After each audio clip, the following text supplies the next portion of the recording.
Қайырлы түн, құрметті біздің 45 минут подкастымыздың көрермендері. Бүгін біз өзіміздің екінші түсірілімімізді бастап жатырмыз. Бұл жоба алдыңғыдан 15 минутқа кешіктік, 22:30 болды сағат. Бүгін біздің кезекті қонағымыз Қонаев қаласы Шоқан Уәлиханов атындағы номер 2 гимназияның қазақ тілі мен әдебиет пәнінің мұғалімі және Қонаев қалалық мәслихатының депутаты Сүйіндік Салтанат Қырғызбекқызы. Қош келдіңіз. Рахмет, қош көрдік. Жаңа енді сізді айтып өттім, қазақ тілі мен әдебиет пәнінің мұғалімі дедім, одан кейін депутат дедім, мәслихат депутаты. Жалпы саясатпен осы жұмысты, оның ішінде мұғалімдік жұмысты алып жүрген ауырлық қылмай ма? Біз бірден күрделі сұрақтан бастап кеткен сияқтымыз, өйткені көпшіліктің мүмкін ойында жүрген сұрақтардың да бірі шығар. Мұғалімдік жол, ол жалпы жай мұғалімнің өзі шаршататын жұмыс, егер былайша айтқан кезде.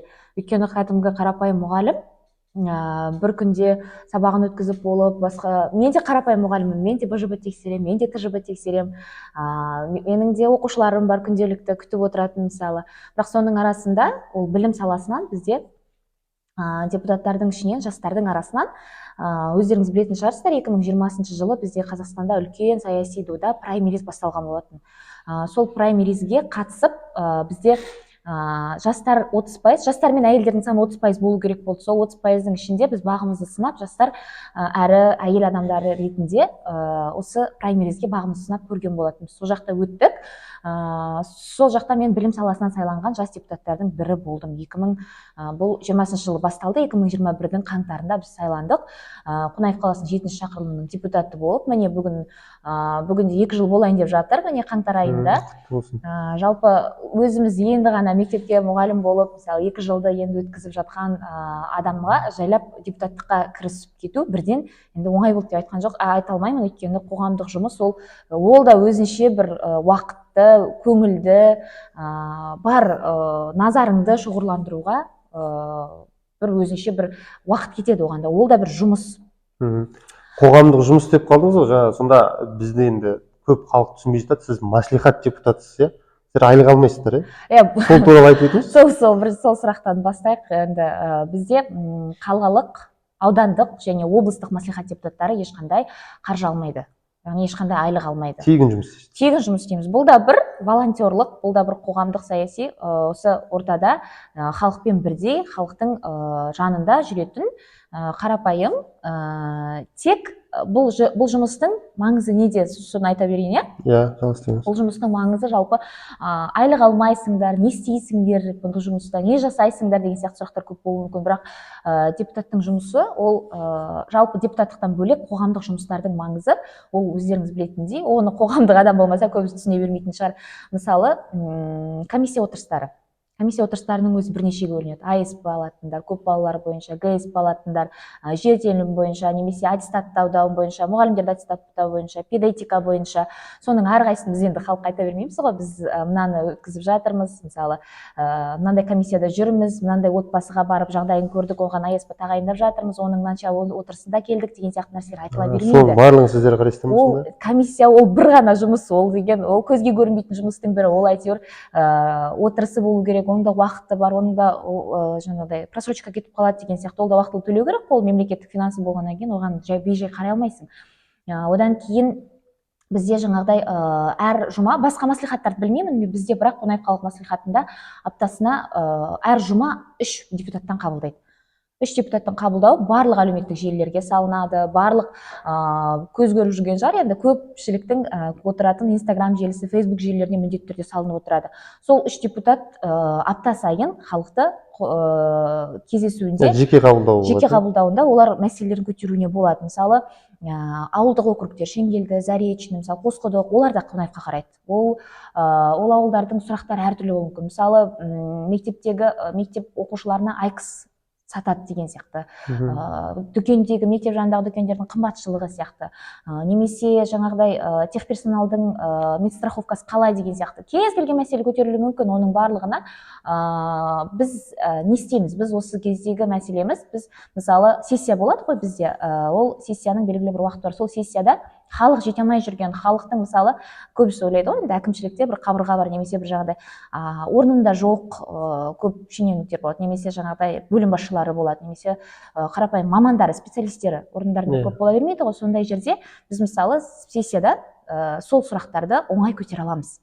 Әкімшілікке айтып жеткізе алмай жүрген мәселелер сізге қайтып бұл халық пен әкімшілік арасында немесе халық пен билік арасындағы көпіріміз да. Ол шынымен де ол көпір, оны мен өзім 2 жылда осындай көзім жетті, өйткені талай мәселелер көтерілді. Шешімі тапқаны бар, шешімін таппағаны бар, бірақ көтеріліп жатыр. Өйткені қазір тыңдаушы халық, естуші мемлекет, тыңдаушы халық. Халық ол бұрынғыдай жасырып қалайық немесе үндемей қалайық демейді қазір халық. Халық қояды сұрақтарын, өздеріңіз де көріп жүрген шығарсыздар. Облыс әкімі жаңағыдай выступать етіп жатыр ма, немесе қала әкімі болып жатыр ма, немесе бір қарапайым мектеп директоры, мұғалімдер болсын, ол қазір ата-аналардан бастап, немесе тұрғындардан бастап, олар неше түрлі сұрақтар қояды міндетті түрде. Олар көкейтесті мәселелерін қорықпай айта алады. Қазір қоғам сондай. Одан қалды блогерлер бар мысалы, ол да бір өзінше бір әлем, бір халық, олармен де жұмыс істеу керек, олардың да сұрақтарына жауап беру керек. Сондықтан ол сессияда мәселелер. Одан кейін сөзіңіз аузыңызда. Одан кейін мысалы іс-шара. Бізде Қазақта не көп, мереке көп. Қазақстанда не көп, мереке көп. Мысалы, әр мерекеде ол депутаттардың болуы, немесе халықтың қасында жүруі, немесе демеушілік жасауы, ол да бірден бір міндеті. Өйткені ол халықтың арасында жүргеннен кейін, оны халық сеніп, таңдап, міне осындай біздің көмегімізді тигізеді ау дегеннен кейін, көбінесе ортамызда кәсіпкерлер бар. Мысалы, білім саласына қатысты акциялар бар неше түрлі, соған адам тарту бойынша. Медицина саласындағы ол жақтан да 2 депутатымыз бар мысалы, ол жақтың да сұрақтары қараусыз қалмайды деген сөз да. Демек, бірлесе жұмыс қой, былайша айтқан кезде барынша осындай мәселелерде жүруге тырысамыз. Сонда біздің енді мемлекет басшысы Қасым-Жомарт Тоқаев айтқан, жаңа Қазақстандағы халық үнін тыңдайтын мемлекет боламыз деді ғой, сол нәрсе жүзеге асып жатыр, сіздің сөзіңізге сенсек. Бұлай да былай асып жатыр. Сіз Нұр Отан кезінде сайландыңыз ба? Нұр Отан кезінде. Айырмашылық бар ма қазір Нұр Отан мен Аманаттың? Нұр Отан мен Аманаттың айырмашылығы бізде тек аты ғана ауысып қалып кеткен жоқ па деген. Көбісі солай ойлайды негізі, бірақ Нұр Отан мен Аманат болғалы, Аманатты біз жаңа 1 наурызда елбасымыз өзі сайлап берді, президентіміз өзі сайлап берді. Аманатқа атын ауыстыруға сондай бір ұсыныс білдірді. Аманатқа ауысқаннан кейін бұл халықтың аманатын қиянат жасамау керек. Аманат деген атаудың өзі керемет деп, бірінші басшысын, яғни атқарушы хатшысы, ол бізде оған дейін елбасы болған. Мысалы, қазір біздің президент ешқандай партияда жоқ. Оның орнына коалиция болды, мысалы, партиялар бірікті.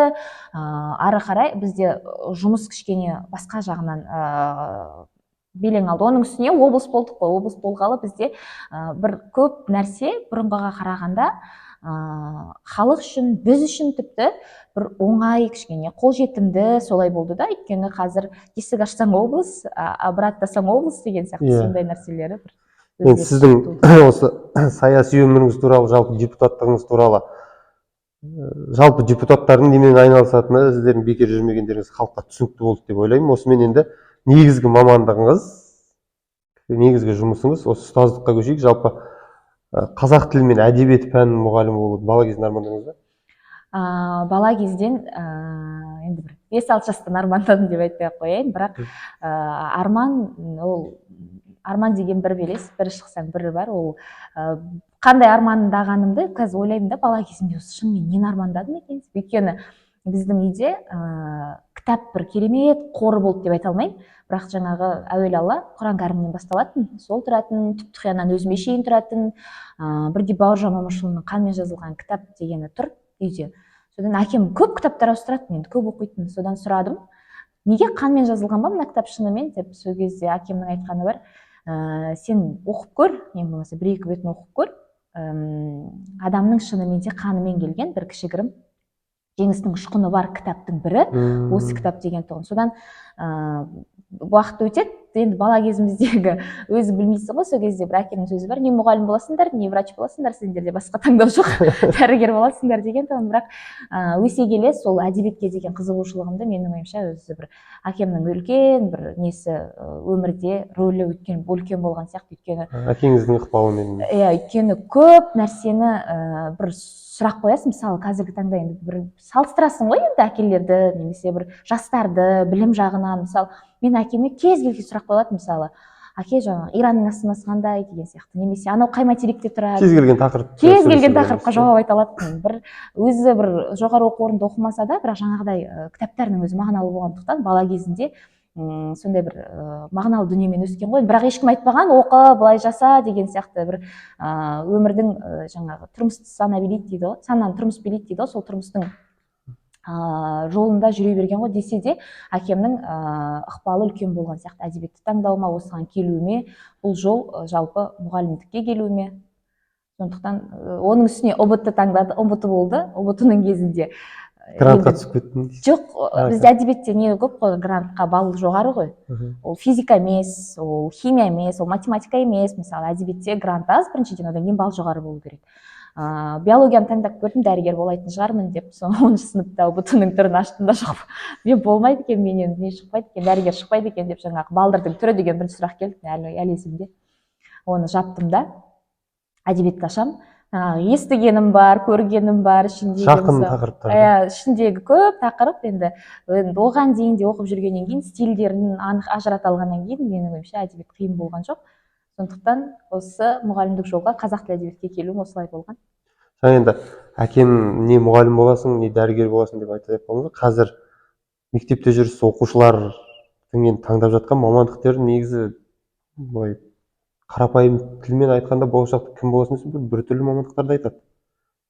Солар қалай өзіңіз енді ойланып көрдіңіз ба? Не істеуге болады? Балаларды бізде мысалы мемлекет басшысы айтып жатыр, гуманитарлық білімдер, яғни сіздің енді мысалы қазақ тілі әдебиеті болса филологияға баратын, жалпы гуманитарлық білімдердің көбісін оның заманы өтті, біз техникалық, оның ішінде жұмысшы мамандар дайындауымыз керек деп жатыр да. Енді бізде жұмысшы мамандарға біздің қазіргі оқып жатқан балалардың барғысы жоқ. Байқап жүрген шығарсыз оны, иә. Енді ол балаларды мысалы жаңа сіздің әкеңіз сізге айтқан сияқты, олардың әкелері айтса, ол балалар тыңдай қоймайды. Қалай өзіңіздің ойыңызша мысалы осы мәселені қалай шешуге болады деп ойлайсыз? Ұстаз ретінде жалпы көріп жүрсіз, оқушыларды көресіз, психологсыз, педагогсыз деген сияқты. Мамандық таңдауға қалай ықпал етуге болады балаларға? Мен ойлаймын, егер де мамандықты әр адам өзі сүйіп таңдаған болса, және сол мамандықтың жүрекпен егер адал жұмыс жасайтын болса, еліміз әлдеқашан дамып кететін еді. Бізде сатқын көбісі, мамандығына сатқын. Өйткені қаншама мамандық иелері бар, иә. Жаңағы айтып кеткендей, физиканты, химиянты таңдағандар да өз мамандығымен жұмыс істемейтіндер көп қой. Сол сатқын маман иелерін кейде ойлаймын да, неге деген сұрақ келеді да. Мысалы, өйткені ол шынымен де жүрекпен таңдамаған мамандықтар, жүрекпен қаламай істейтін мамандықтар. Соның бірі жаңағы мамандық. Егер де мысалы мен келдім мектепке, иә, кез келген пән мұғалімі келсін дейік, өйткені білім басы ол мектеп. Ол мектепсіз ештеңе қаланбайды, оқушы да қаланбайды, болашақтағы бір білім де қаланбайды деген сияқты. Сол мектептегі пән мұғалімі өзінің пәнін жақсы көрсе, сол пәнін жақсы көрген мұғалім ол міндетті түрде балаға соны жеткізе алады. Ал баланың сол кезде жаңағы таңдауға деген несі оңай болатын еді, талпынысы оңай болатын еді. Бізде қазір көп қой, егер мұғалімдік саланың өзінде өзінің пәнін сүймейтіндер бар. Мысалы, өзінің пәнін сүймей тұрған мұғалім, ол баланы қалай сүйеді деймін да, мен балаға ол пәнді үйретуді, методиканы айтып, не қажет деп ойлаймын. Шыны керек, енді мұғалімдердің мына соңғы биыл 4-ші жыл ма 25% жалақыға үстемақы қосылатыны, сол нәрсе жаңағы сол үстемақы қосылады деген әңгіме басталғалы мұғалімдікке қызыққандары, мұғалімдікті сүйіп кеткендер көп болып кетті, байқап жатсыз ғой. Енді келесі бір қызық сұрақ, менде жаңа кітап оқу дедіңіз, жасында кітап оқыдым, қазақ әдебиеті көп оқыдым дедіңіз. Қазір кітап оқисыз ба? Қолыңыз, уақытыңыз бола ма? Оқыңыз келеді ғой. Шынымды айтайын, осы жылы дейін, былтыр өткен жылы өзіме сыйлық қылып, мен ұялам негізі бұны айтуға, бірақ мен абай жолын оқымаған адам едім осыған дейін. Мен бір тарауларды шыны керек андай қылып оқып шыққам. өйткені 10 сыныпта шын қиын болды, 11 сыныпта шын қиын болды. Жетпейді маған, бір сөйлемді бітіре алмаймын, анау ұзақ мағынасын түсінбеймін, бір жақты бастағанша екінші жағын ұмытып қаламын, мүмкін саналы түрде келмеген шығармын деп ойлаймын да. Содан былтыр жаңа жылда өзіме осыдан 1 жыл бұрын Абай жолын алдым. Соның әлі екінші тарауындамын, сенесіз ба? Соның екінші тарауындамын Абай жолының. Екінші тарауы ма, томы ма? Томдамын. Екінші томдамын. Бірақ арасында мен кезінде кішкене бір атқарылмай қалған тақырыптардың бірі ол не болып қалыпты, қаржы болыпты да. Сол қаржыны оқуға тырыстым биыл, психологияны оқуға тырыстым. Сосын қазақ әдебиетіне шөлдеп келген кезде қазақ әдебиетін міндетті түрде ашамын, өйткені ол бір қазақ әдебиеті деген ол түсінген адамға ол ерекше бір болады ғой, бір алыс жерде бір ерекше заведение да, соның ішінде бір аңсап келген бір десертің болады ғой, сол жерде ғана бар ол басқа еш жерде жоқ, сол жерде барып таңдайсың өзің. Сол сияқты қазақ әдебиеті деген шөлдеп келген адамға ол сусын қандыратын, шөлін қандыратын сусын, сол үшін қазақ әдебиетін жауып тастамауға тырысады, барынша көбінесе өлеңдермен жаңағыдай шығармалар қайталап тұрамын, бірақ Абай жолының әлі екінші томындамын. Енді жылға. қазір мектепте оқуғағыштар мектеп деген жол бар, білесіз, оқуғағыштар мектеп, оқуғағыштар ұлт деп оқушыларға кітаптардың түрін ұсынып жатамыз, тақырыбын ұсынып жатамыз, бағытын, мысалы қандай бағытта оқу керек деген сияқты. Сол нәрсені енді бізде кітапханашылар мен қазақ тілі мен әдебиет пәні мұғалімдеріне жүктеп қойған сияқты оқуғағыштар мектеп жобасын. Ол жоба болғандықтан енді үлкен ауқымды мемлекеттік ұлт көлемінде атқарып жатқан жоба болғандықтан жалпы өзін ұстазбын деп санайтын барлық адам сол жобаның аясында жұмыс істеп жаңағындай балаларға кітап оқытуға ықпал ету керек деп мен ойлаймын да. Сол сіздің ойыңыз? Тек қазақ тілі әдебиеті мұғалімісіз ғой, мысалы қазақ тілі әдебиеті мұғалімдерін жүктеп қояды, кітапханашыға жүктеп қояды, басқа мысалы жаратылыстану бағытындағы мұғалімдер жоқ, кітап оқудың бізге қатысы жоқ деген сияқты қабылдап қалмай ма? Оның айтпақшы бір кері тұсы да шықты ғой кітап оқуға байланысты. Бірінші нені айта кетейін, буккроссинг қазір көп ортада, тіпті сауда орталықтарында, мысалы мегаполистерде, Астанада үлкен сауда орталықтарында жақсы буккроссингтер ашылып келе жатыр. Ары қарай ол мектепке келетін болсақ, ол кішкене сынып жетекшілерге де жүктелген жұмыс, жаңағыдай кітап сыныптың ішінде кітаптар қойып қою керек, балалар қоңырау кезінде оқу керек, ол оқығандар бойынша осындай түсініктерін айтып бір-бірінен алмасу керек, сонда кітаптың көбінесе мағынасын түсінеді деген сияқты. Бірақ саналы адам өзіне керек кітапты оқып алады, ол міндетті түрде. Мысалы, әсіресе қазіргі таңның балалары ақылды ғой, олар өздеріне керектіні біледі, олар өздеріне керектіні оқиды, әсіресе әлем әдебиетіне қызығушылық бар.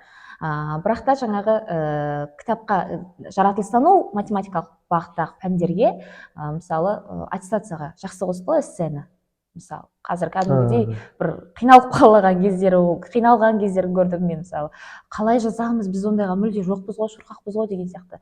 Ал кітап оқымаса сөздік қор қайдан пайда болады, мысалы, сол эссені шынымен де жазуға да бір кішігірім адамда бір сөздік қор керек қой, шынымен де математикалық бағытқа ол енді қиындық туғызады десе де, бұл жобаны біз негізі ел болып бір ауыздан жұмыла жұмыс істегеніміз өте дұрыс болар еді ары қарай. Ол ары қарай да қоғамда, жалпы мектептерде сондай бұрыштардың ашыла беруі менің ойымша нұр үстіне нұр болатын еді.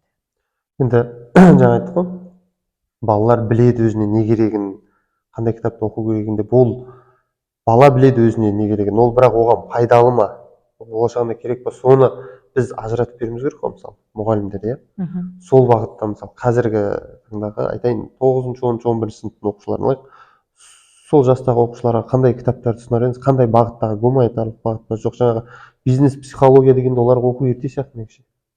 Ертерек сияқты дейсіз бе? Иә, бизнес психология деген бізде мысалы бар, орыс тілінде кітаптар оқып жүретін, бізде керісінше әлем әдебиеттерін, шетелдің әдебиеттерін, классикаларды барлығын қазақшаға аударып жатыр. Бірақ балалар оқымайды қазақ тіліндегі, орыс тіліндегі кітаптарды оқып жатады. Мысалы соған тіл маманы ретінде қалай тартуға болады балаларды, қандай ұсыныс айтар едіңіз? Тіл маманы ретінде мен ойлаймын, бала орыс тілінде оқыса да, ол алатын адам өзінің кішкентай жарты сөзден бір түйін алады ғой.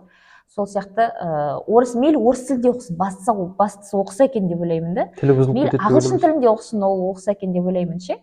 Өйткені тілі бұзылған деген ол қалай түсінуге болады? Енді орыс тілді сөздік қоры көбейіп, ол мүмкін орысша сөйлеуге бейім болып қазір ел қазақша сөйлете алмай жатқан ол да кезде бір олар инклюзияның түрі ғой деп айтпақшы, қостық қой. Қандас балаларымыз мысалы, немесе жаңағыдай тілі орысша шыққан, ойлау орысша, бірақ қазақ сыныпта отырған балалар да бар ғой негізі қазір, енді олар одан әрі орыс қазақ тілінде жазылған, өзіміздің ана тілімізде жазылған кітапты оқымайтын болса, орыс тілінде оқитын болса, ол тілін дамыта алмай қалады ғой. енді оның сынып жас ерекшеліктеріне қарай, мысалы бірінші екінші сыныпқа келіп отырған баланың ойлау қабілеті орысша болып қазақ сыныпқа беріп, енді ата анасы жоқ бәрібір қазақша сөйлеп кетеді деп отырған бірінші сынып баласына біз кітап ұсына бермейміз ғой деген сияқты айтқым келгені ғой.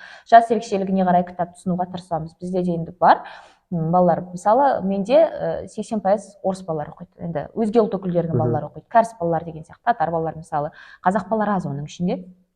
Бірақ мен жеткізуге тырысамын, мысалы тілдің құдіретін, әдебиеттің құдіретін. Мысалы Абай жолы ерекше болмаса 100-ден аса тілге аударылмас еді ғой әлемнің. Сол сияқты қаншама кітаптар бар, мысалы Шыңғыс Айтматов пен Мұхтар Шахановтың достығынан шыққан қаншама жақсы шығармалар бар. Қазақшасын оқысын, мейлі орысшасын оқысын, оның өзі қандай ғанибет. Мысалы бала оқыса екен деймін да, бастысы. Ең бастысы оқыса болды, кітаппен достасса болды сіз үшін. Одан кез келген кітаппен емес, енді біз жалпы әдебиетпен, жалпы көркем әдебиетпен достасқан адам менің ойымша өмірден жеңілмейді еш уақытта. Ең болмаса ойы тұрақталады, есте сақтау қабілеті жақсарады, тілдік қоры молаяды, мейлі қазақша мейлі орысша. Жалпы қоғамға керекті өзі ойын толық жеткізе алатындай сөздік қорды жинақтайды деп ойлаймын.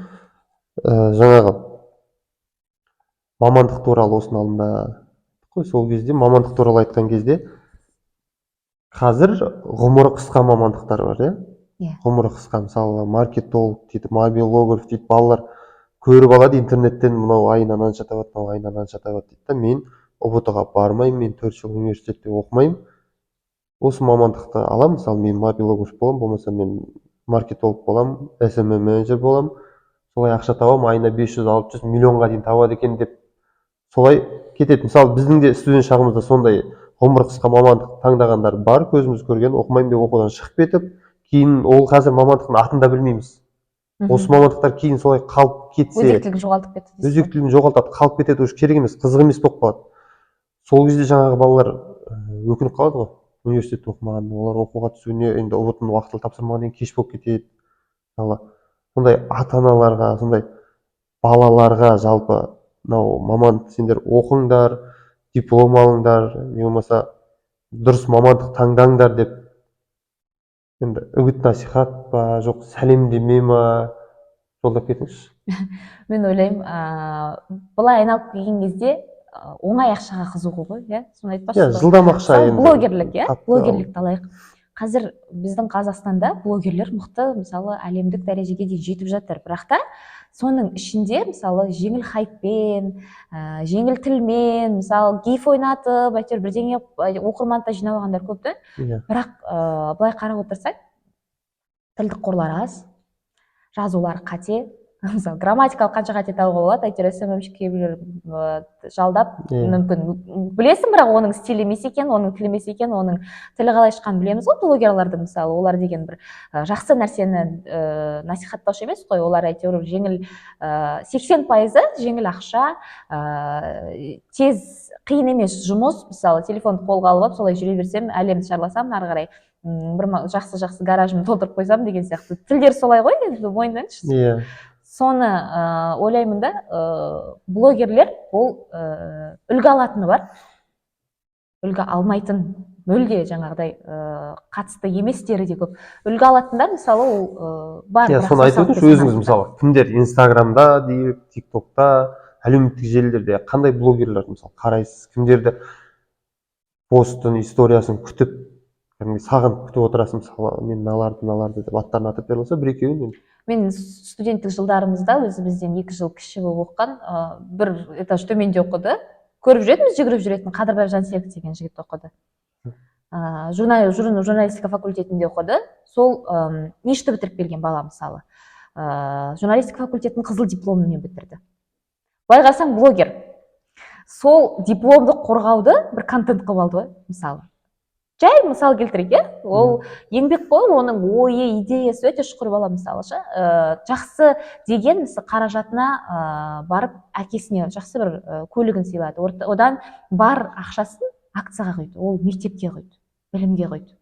одан көріп отыратын бала өзі сол блогерлардың ішінен. Жансерік Қадырбаев, иә, журналистиканы оқыған дедіңіз ғой. Иә, журналистиканы Енді оқыған. ол жарайды, Жансеріктің жағдайында ол журналистиканы оқыған, енді блогерлікпен қазір журналистиканы былай жақындатып тастады ғой, екеуі ұқсас. Бірақ енді небір ішінде мамандар өліп жатқан адамдар бар ғой, небір мықты мұғалім жүруі мүмкін, оның ішінде жаңағы медицина саласының қызметі, оның ішінде мықты инженер болуы мүмкін деген сияқты. Соның барлығы блогерлік салаға кетіп жатыр. Ол дегеніміз сонда бізде блогерлікке көп ақша төленіп соған қызығып кетті деген сөз ба, жоқ әлде жаңағы енді көп ақша табады ғой, оған да бірақ еңбектену керек, иә. Не болмаса жаңағы инженерімізді алайық, немесе мұғалімімізді алайық, ол немесе өзінің ісінің шебері емес, өзінің мамандығына өзіне сенімсіз болғандықтан сол салаға кетті ма, жоқ әлде енді білмеймін, соның себебі қалай ойлайсыз? Мысалы сайып келгенде қазіргі жастар тәуекелшіл ғой, көрейінші осыны, менен мүмкін шығып қалатын шығар деген сияқты кәсіп ашып береді. Осыны көрейінші, менен мүмкін осындай вайн түсіре алатын шығармын деп арты блогерлікке ұласып кетті. Немесе бірақ ол жауапты мамандықтар, мен осыны көрейінші, дәрігер бола салайыншы деп келмейді ғой ешкім. Немесе мен көрейінші, мүмкін мұғалім болып кете алатын шығармын деп те келе алмайды мектепке. Ол тәуекелге барған адам, сол мұғалім болған, сол дәрігерлікке барған адам тәуекел болып тұрған жоқ. Біреуі адамның, екеуі де адамның өмірі ғой, былайша келгенде, біреуі болашағы, біреуі жаны кәдімгідей таласқа, о дүние мен бұл дүниенің арасында таласқа түсіп жатқан кезде қызмет көрсететін адам ғой, дәрігер деген мысалы. Мұғалімдер де сондай, ол баланың, алдында отқан баланың адам болып шыға ма, қандай болып шығады, енді білім алып, тәрбие алады, мысалы, ата-анадан кейінгі адам сол мұғалімдер ғой тәрбие беретін. Соны ойлаймын да, ол кім мұғалім болып, ол адам туылу керек сияқты, немесе дәрігер болып, ол адам туылу керек сияқты. Өйткені ондай мамандықтарға сатқындық жасап кете салу, тіпті мұғалім мен дәрігерді алмай қойға, одан басқа салалар қаншама, мысалы. Сол сайып келгендегі бастапқы нәрсе ғой. Егер әр адам өзінің мамандығына адал болса, сол мамандықтың жолында мен міне жетістікке жетемін, мен осындай нәрселерге қол жеткіземін.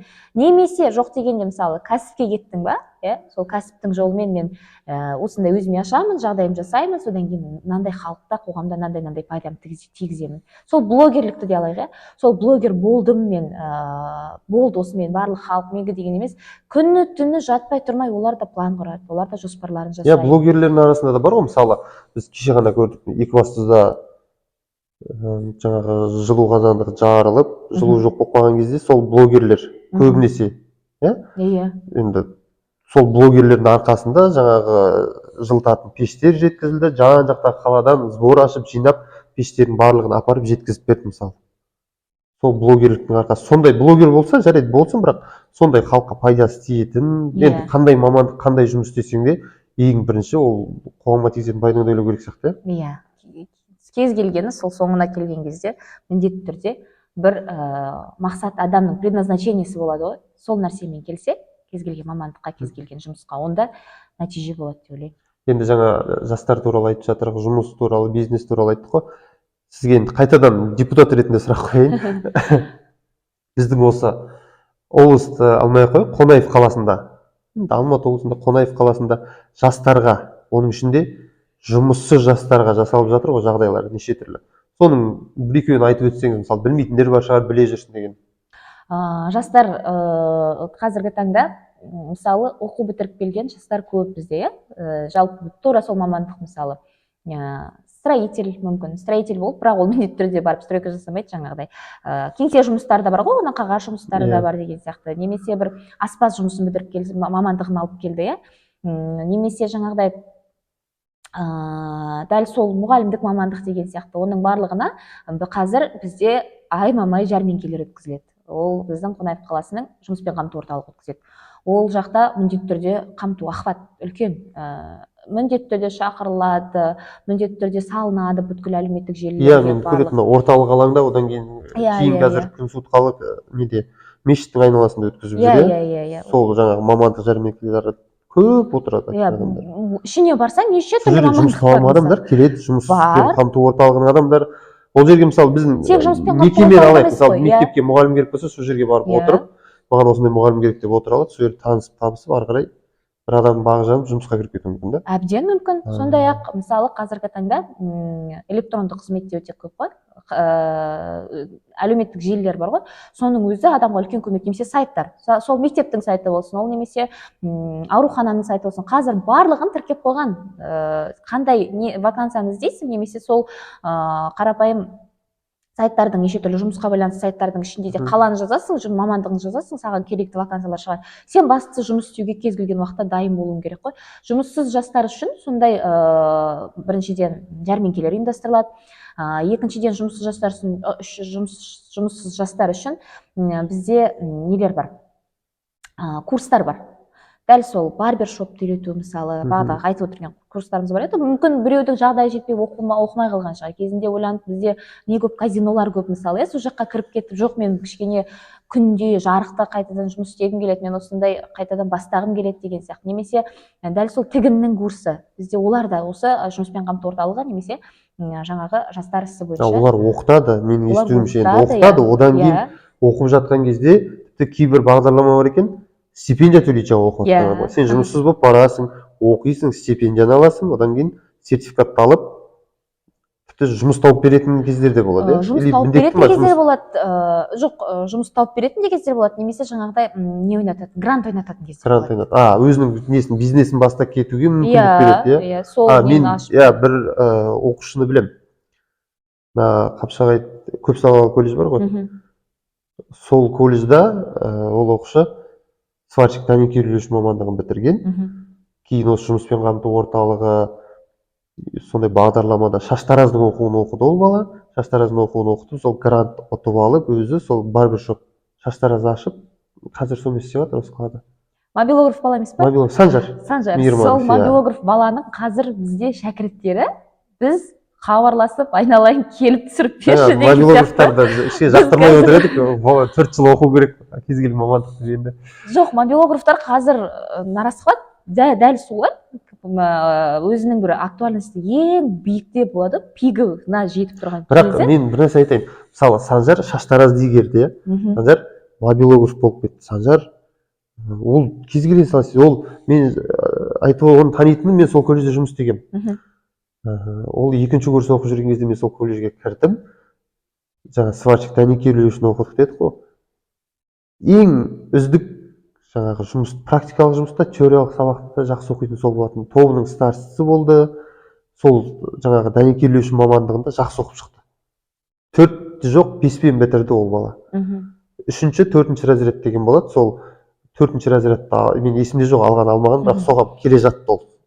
Өте жақсы оқыды. Енді бір дарынды, талантты бала болып тұр ғой. Не берсең соны игеріп, пластилин сияқты болып тұр, кез келген нәрсені игеріп кете беретін. Айналып келгенде іште жауапкершілік болып тұр ғой адамда. Иә. Кез келген нәрсеге, басталатын нәрсені аяқсыз қалдырмау керек. Енді мен ойлаймын, біздің қаламыз енді облыс орталығы, аты үлкен болғанмен, өз шағын кішкентай қылып, ертең жалпы әлемде немесе бір елімізде бір жаңа мамандық, сондай жаңа ғұмыры қысқа болсын, қандай болсын, көп адамдар көп сол мұқтаж болатын жаңа мамандық шығатын болса, соны бірінші игеріп кететін сол Санжар болатын сияқты. Өйткені кез келген нәрсе бәрін игеріп отыр. Қазір біз Санжардың шәкірттеріне курс ашты артынан, мен білсем, әлеуметтік желілерде жүреді, курс ашты. Мен өзім айтатынмын, өзім де оқып алмасам осы курсты дейтінмін. Өйткені керек, мобилограф қазір айтып тұрмын ғой, пикта тұрған бір жақсы бір тез үйреніп игеруге болатын, бірақ та сондай-ақ жақсы табыс табуға болатын мамандықтардың бірі қазір жастарға. Мысалы, ол студент жастар болсын, студенттер кішкене бос уақытында барып сол жұмыспен айналысса, мысалы, өзінше қосымша ақша тапса, ол да бір адамға деген қазіргі таңның қоғамның мүмкіндіктері ғой. Неге пайдаланбасқа деймін да? Соның шәкірттеріне біз деген айналайын келші деп. Санжардың өзіне жету мүмкін емес дейсіз ғой. Санжардың өзіне мен шығуға қорқамын деймін. Қолы бос емес ол жігіттің. Неше түрлі мамандық туралы, әртүрлі мамандық туралы айтып жатырмыз ғой.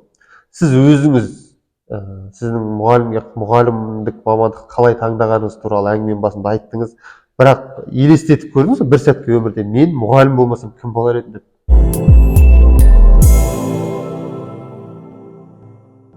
Бір сәттерде бортсерік болғым келген қатты.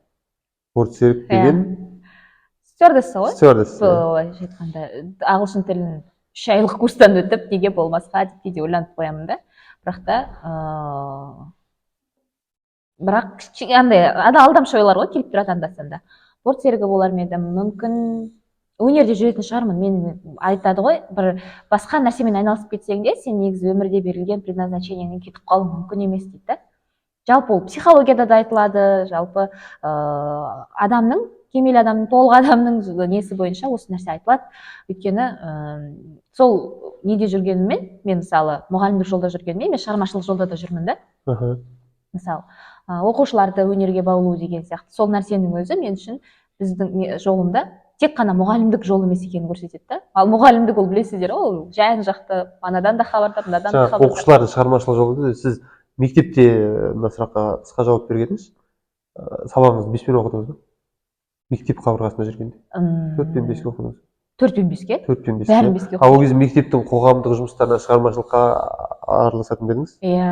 Енді қазір бізде оқушылардың барлығы демейік, кейбірі болады, өзіңіз де байқайтындарсыз. Сабағын оқып, мысалы ұбт-ға дайындалса, 10-11-лер сабағына мән бергендер шығармашылыққа, мектептің қоғамдық жұмыстарына мән бермей кетеді, менің уақытым жоқ деп. Ал енді қоғамдық жұмыстарға араласып, жаңағыдай мектептің іс-шараларға, шығармашылыққа, өнерге, спортқа баратын балалардың өзі сабағына көңіл бөлмей кетеді. Сол екеуін негізі теңдей алып жүру мүмкін ба? Мүмкін ғой, иә? Мысалы, менде болатын 10-шы сыныпта қазақ тілі әдебиеті өтеді ғой, енді өзім пәнім сүйікті пәндерім өтеді, тілдің, жаңағы ағылшын деген сияқты пәндер өтеді да. Ал бірақ енді математика келген кезде бір концерт бірдеңе болып жатыр ма екен деген сияқты өзім іштей болатын, бір қашып кетіп тұрғым келіп тұратын. Бірақ оқисың ғой, енді алдыңда ұбт келе жатыр, оны оқымасаң тағы болмайды. Мен 11-ші сыныпта міндетті түрде көңіл бөлемін, кішкене ренжімей тұра тұрсыншы осы пән деген сияқты апайлардан кешірім сұрайтын да. Концерттер, іс-шаралар менсіз өтсе ренжитінмін мен мектепте. Енді соның қараңыз, сөзіңіз аузыңызда, мектепте енді сол оқыған, сабаққа қатысқан білімнің де пайдасы тиеді. Жаңағы шығармашылықтың да, мектепшілік іс-шараға қатысып, концертке қатысып жүрген өмірде екеуінің де пайдасы тиеді ғой негізі. Иә. Сізге тиіп жатыр ма соның пайдасы? Үлкен Жаңағы пайдасы. шығармашылық, математикаға қатыспай концертке барғаныңыз деген сияқты пайдасы бар ма? Ол математика алдымыздан шықты ғой, оны оқыдық қой, 11-ші сыныпта отырып, бізді ешқандай шығармашылық нәрселерге қатыстырмады, тек қана сағат 7-те кіресің, 7-те шығасың, болды. Тек сабақ оқыдық 11-ші сыныпта. Иә, бізді кәдімгі ұбт-ға дайындап. Ол кезде мүмкін статистикаға қарағаннан болар. Ал қазіргі таңда енді мен спортпен айналысамын ғой дейтін балалар көп қой, мысалы ше. Не керек маған сабақ деген сияқты. Бірақ немесе жаңағыдай сабақты оқып, жоқ аға мен болмаймын, немесе жоқ апа мен болып бере алмаймын, ренжімеңіздер, мен сабақты оқып жатырмын деген сияқты балалар кездеседі, сіз айтқандай, кездеспейді емес. Бірақ солардың жолында біздің міндет үлкен ғой. Бізде деген тек шығармашылық, тек спорт емес, жалпы мұғалімдер қазір Netflix-пен күресіп жатқан мұғалімдер, TikTok-пен күресіп жатқан мұғалімдер.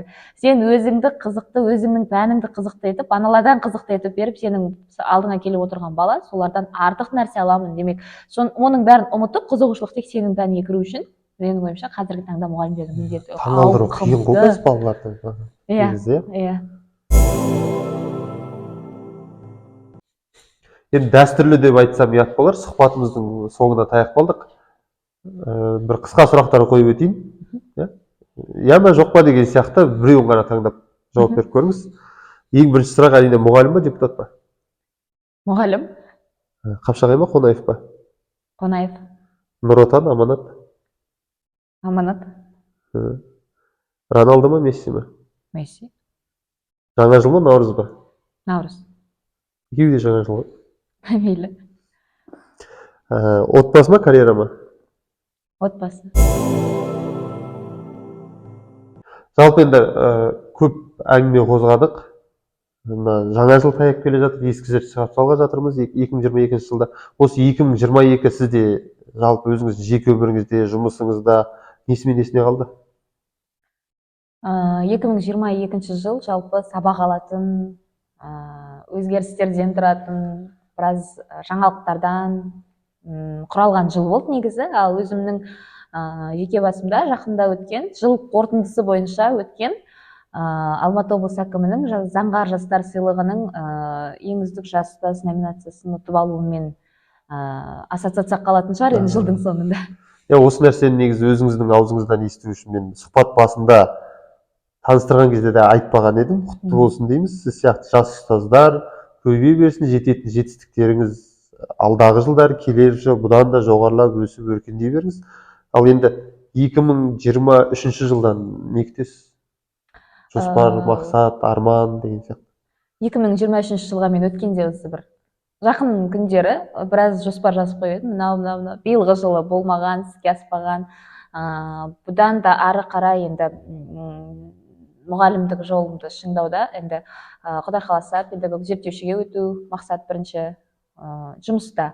Одан қоғамдық істерді арттыру. Қазір сарапшысыз, иә?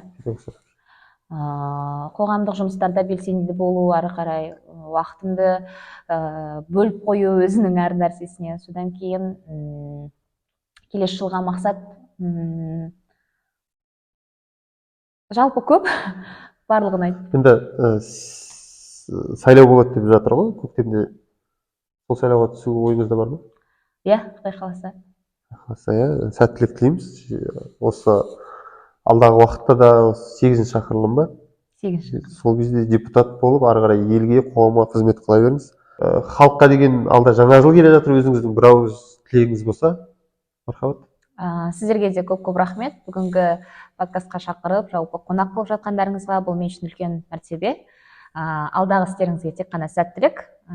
Құрметті көрермен, баршаңызды келе жатқан 2023 жылымен шын жүректен құттықтаймын. Істеріңізге табыс, әркім өз саласының, оқып жатқан саласының, оқығысы келетін арманына адал, ісіне адал, жалпы еліміздің мықты азаматтары бола берсін деп тілейміз. Әсіресе көріп жатқан жас бүлдіршіндер болса, баршаңызды жақсылық, береке алдарыңыздан күтіп тұрсын. Салтанат ханым, есіңізде болса, осы сұхбатқа келер алдында мен сізге айтқам, осының сіздің алдыңызда Мейрамгүл ханым сұхбаттың соңында үздік комментарий иесіне кітап сыйға тартамын деді. Жалпы біздің подкастымыздың негізгі енді мақсаты сол кітап оқу, бала тәрбиесі, тәрбие мен білім саласына қатысты болғандықтан сізге де бір сұрағыңыз бен бір кітабыңызды дайындап келсеңіз деп өтініш жасаған едім. Иә, бізде кітап таңдау ретінде көп ойланған жоқпын. Бұл қазақтың маңдайына біткен ұлы ақын Абайдың қара сөздерін алып келдім сыйлық ретінде. Сұрақ осы: Абайдың толық адам ілімін қалай түсінеді?